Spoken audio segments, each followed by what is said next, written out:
So a very, very fast opening to this race.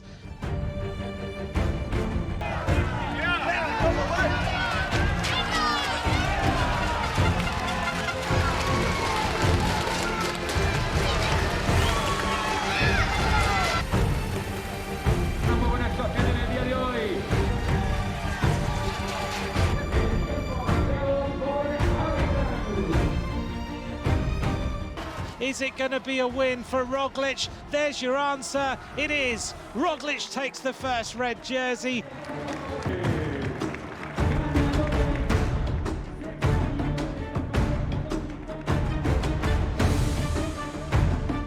On to stage 2 of Vuelta 21 with the first bunch sprint on the cards in Burgos.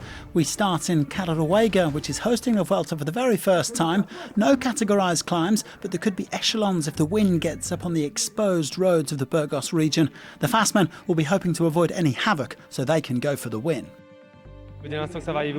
Every time there's a sprint, I'll be one of the favourites. We know that it is going to be windy today, so we have to be switched on. There could be echelons before the sprint. I have the same lead out as in Wallonia, so that's Van Leerbergen and Seneschal, and they will get me into a good position to sprint. The competition will be definitely high, so everybody will be in good shape and everybody will try to go for the win today. Another scorcher in northern Spain with temperatures soaring to above 30 degrees Celsius. It was going to be another testing day in the saddle. This was the day's profile, a total of 166.7 kilometres to cover.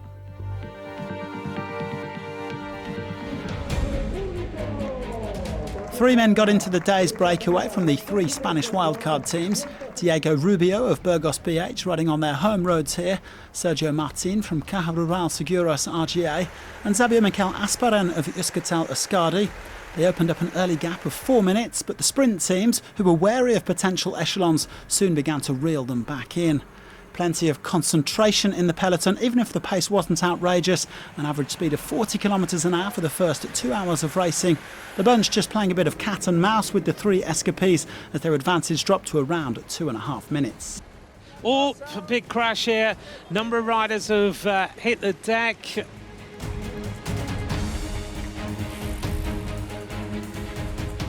The heat's still a big factor in these early stages, with the riders taking on plenty of fluids. The wind, on the other hand, wasn't as strong as some teams had been expecting. Lots of fighting for position in the peloton, though. At one point they had the breakaway in their sights, with the gap dropping to under 30 seconds. Some riders would also have been thinking of the bonus seconds available at the intermediate sprint, just 17k from the finish line. With 60k remaining, Alpecin Fenix put in a dig. Jumbo-Visma and Groupama FDJ also in the mix. And the bunch stretching out as they swung to the right, but there still wasn't enough wind for any echelons. As they approached the final, the breakaway splintered. Rubio dropping Asparen and Martin, who would soon be swallowed up by the bunch. 30-year-old Rubio on course for his third Combativity Award at La Vuelta. He still had 1 minute in hand with 25k to go, but they brought him back before the intermediate sprint. Plenty of riders chasing the points and the bonus seconds, with Astana Premier Tech leading out for Alex Aranburu. Aranburu ready to strike. Friley is there. Aranburu goes on the right-hand side. Also up with him is the Deceuninck Quick-Step rider. Aranburu took second place. Into the final 10k with the peloton still together but lined out. The pace seriously high on the run into Burgos, and that would have unfortunate consequences. Oh, big crash here. A load of riders have hit the deck.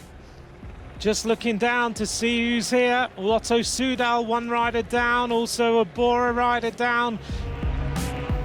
Most of the sprinters avoiding that spill as they hurtled towards the finish line. As it's UAE Team Emirates who have got the front of the race. Milano is locked in, Matthews is there, so is Luca Metgetz. Luca Metgetz fires in now and Matthews gets ready. Jakobsen is on the wheels. It is the rider from UAE who is going for it. Milano in the middle. Who's going to get it? Right-hand side, left-hand side. It's a photograph between Jakobsen and Philipsen. Philipsen wins the stage. Jasper Philipsen celebrating a superb victory for Alpecin Fenix, who've won the first sprint stage of all 3 Grand Tours this year. Tim Merlier at the Giro and the Tour, Philipsen now at La Vuelta. After so many near misses in 2021, he had 6 podiums at the Tour without a win. The 23-year-old takes his 4th success of the season to go with Scheldeprijs and 2 stages of the Tour of Turkey. Arnaud Démare lost his train in a rather messy sprint, but Fabio Jakobsen was right up there. It was Philipsen's day though. He doubles up with the stage win and the green jersey. Your team had won stage 2 and the first sprint of the previous Grand Tour. You had to do it. Yeah, it's incredible. Yesterday they put it in the group chat of our team. For sure it was a dream, but I didn't want to think about that because the chance was, the chance is always less high than it would be true. I had a lot of support from the team, and this is just how we can win sprints, and I think we did a really good job. So each of us can be very happy tonight, and we start on a good way this Grand Tour. It's a second Vuelta victory for Philipsen after stage 15 last year. Jakobsen second ahead of Michael Matthews and Juan Sebastian Molano, who won 2 stages of the recent Vuelta at Burgos. Aranburu 5th, but no bonus seconds for him. And that means that Primož Roglič stays in the red jersey with an overall lead of 4 seconds. Several GC riders, though, lost time in that late crash, including Adam Yates, Jack Haig and Hugh Carthy.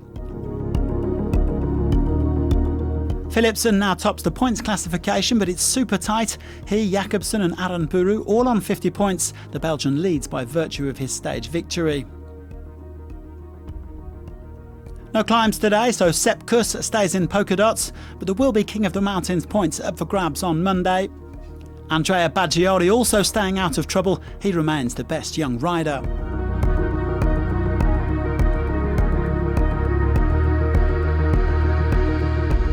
Well, there's a mouth-watering stage to come tomorrow with over 200 kilometres of racing and a summit finish on Pico Blanco. That's 7.6 kilometres at 9.3%, so a big GC battle in prospect. Do join us then, and thanks very much for watching.